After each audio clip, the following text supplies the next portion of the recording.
Hello again. I'm Liat and I lead commerce marketing at Wix. In this lesson, we'll learn how to create your business plan. Like any big project, you need a clear focus and measurable goals. That way, you can stay the course, celebrate milestones, and revise strategy as needed.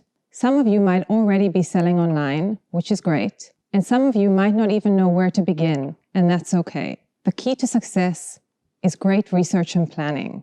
In this lesson, you'll learn how to focus on a concept and idea, conduct market research, complete a SWOT analysis, set product pricing, plan your business finances, and finally, wrap it all up in your business plan. Let's start with your idea. Every business needs to be based on a concept, and there's no one place to start. You might be inspired by your hobbies and interests. Maybe it's a professional skill, and maybe you simply have an entrepreneurial mindset. What always helps, though, is to focus on something that you're either really great at or really passionate about. Choose something you understand well and love. Then think about the market. Think about the gaps that you're trying to close. Think about the other competitors and what sets you apart. And once you have this high-level idea in place, this is going to serve as the base for your entire business plan. Next, let's talk about market research. There's a lot to cover here. We'll talk about data sources you can use to find out more about your market. And we'll also talk about the methods you can use to do your research. Let's start with where you find your market data. This is twofold, consisting of gathering information about your buyer and target audience, and then researching competitors. Let's start with buyer personas, or your target audience. You'll need to think about customer demographics, customer pain points, what influences your customers' buying behavior, and whether or not you have product market fit. Next, let's talk about the competitor landscape. You'll need to think about competitors who offer products or services either exactly like yours or similar to yours, and you'll also need to think about competitors with peripheral products or services to your market. Finally, don't forget to look at the market trends. Now let's talk about some of the research methods that you can use. These will differ depending on whether you're looking at primary sources of data or secondary sources of data. Primary sources of data are data that you have direct access to from your existing business or customer base or people that you directly interact with. And secondary sources will be things like market reports or data about competitors that you can access to think about what's right for your business. Let's start with the primary sources where you're defining your buyer persona or target audience. You should do some exploratory research. This means that you'll do interviews or surveys with customers or focus groups in which you will explore the potential gain points and pain points for your consumers. Try to be specific.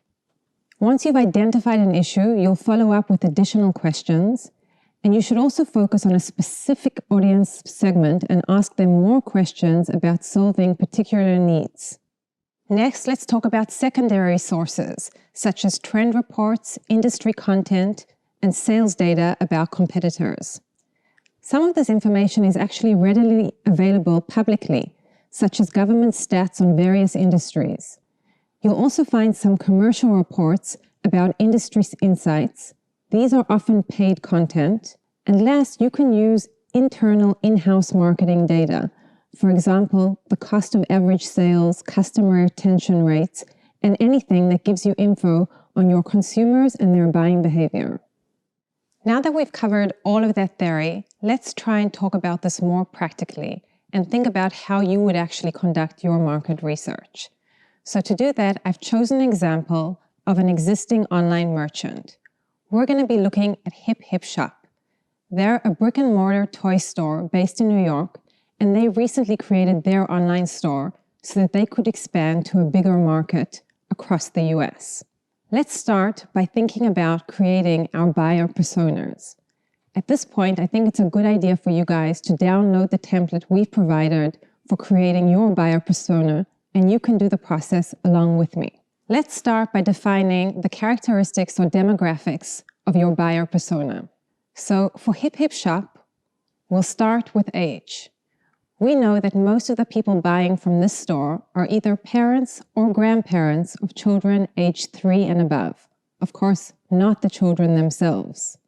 In terms of gender, we're talking about parents and grandparents, so really it doesn't matter which gender we're referring to.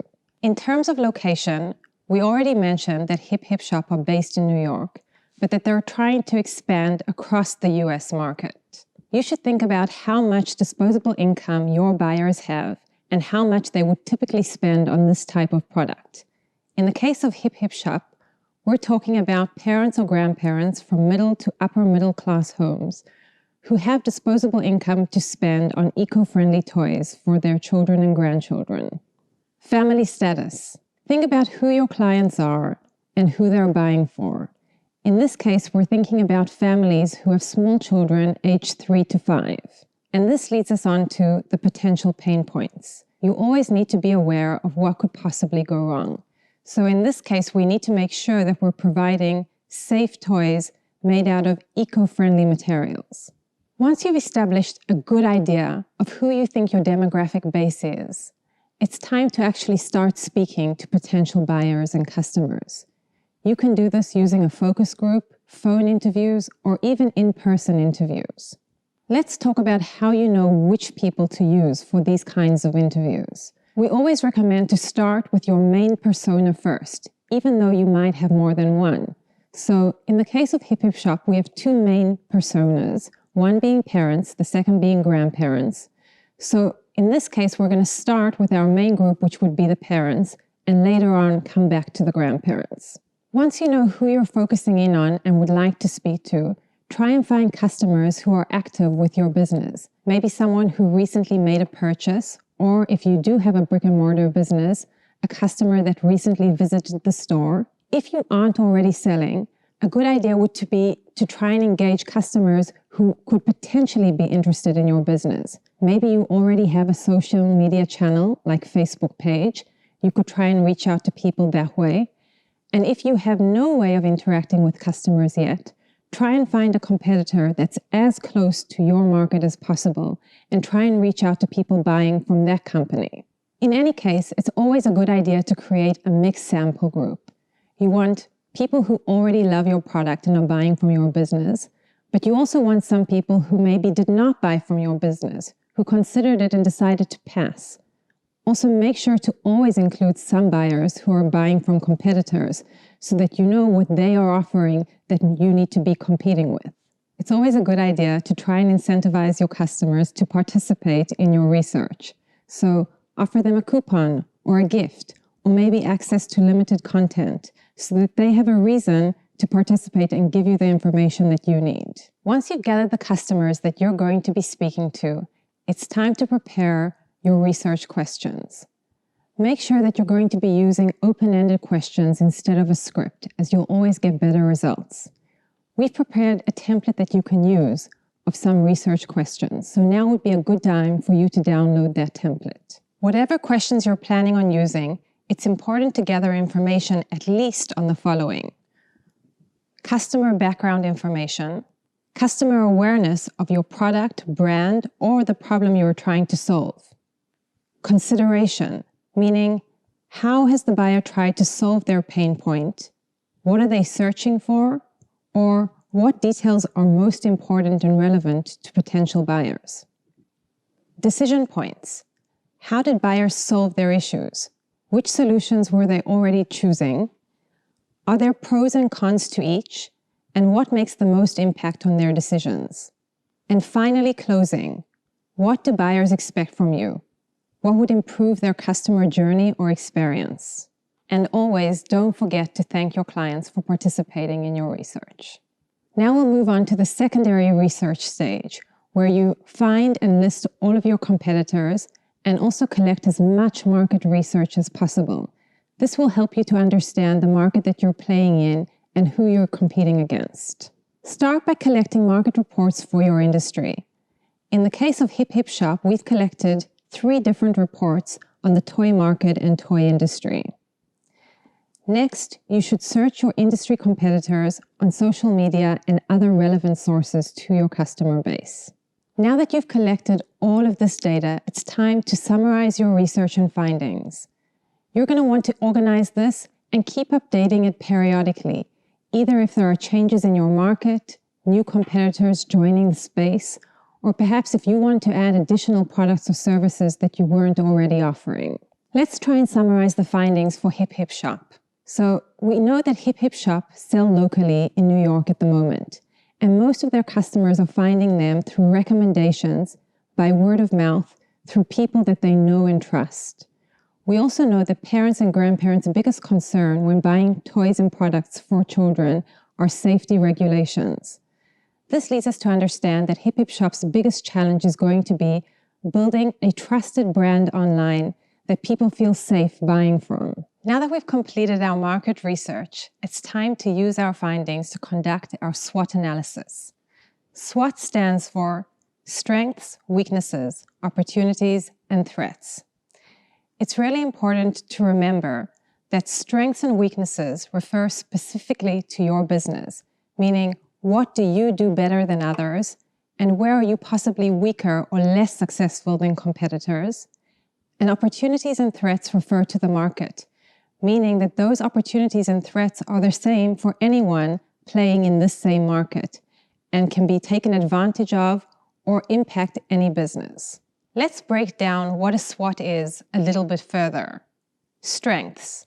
As I mentioned, these are things your business does well, meaning qualities or values that set you apart from your competitors, such as internal resources that your team brings, or things that you do better than anyone else. Weaknesses. These are things your business lacks, things competitors do better, or limitations that you have to your resources or internal talents. Opportunities. This could be an underserved market for your product, few competitors in your market, a new emerging or growing need for your product, or the fact that your product is trending. Threats. This could include anything from emerging or growing competitors to an unstable industry or changing industry regulations, or possibly negative press for products in your product category and having poor or no product market fit. So let's run through a potential SWOT for Hip Hip Shop, starting with strengths. Since Hip Hip Shop already have their brick and mortar store and are selling well, they've managed to build up a good production base and reliable vendors, which means that having a steady supply of products should be very easy for them. But if we think about a weakness, since Hip Hip Shop have mostly sold through their brick and mortar store and not much online up until now, shipping and fulfillment at scale is going to be new and possibly challenging for them. Moving on to market opportunities. So at the moment, eco-friendly toys and specifically wooden toys are quite trendy, and there is quite a lot of demand out there for them. On the other hand, if we think about potential threats, these type of toys also bring with them a lot of safety risk, which means that people buying them are more concerned about brand safety and brand recognition. Now let's talk about products.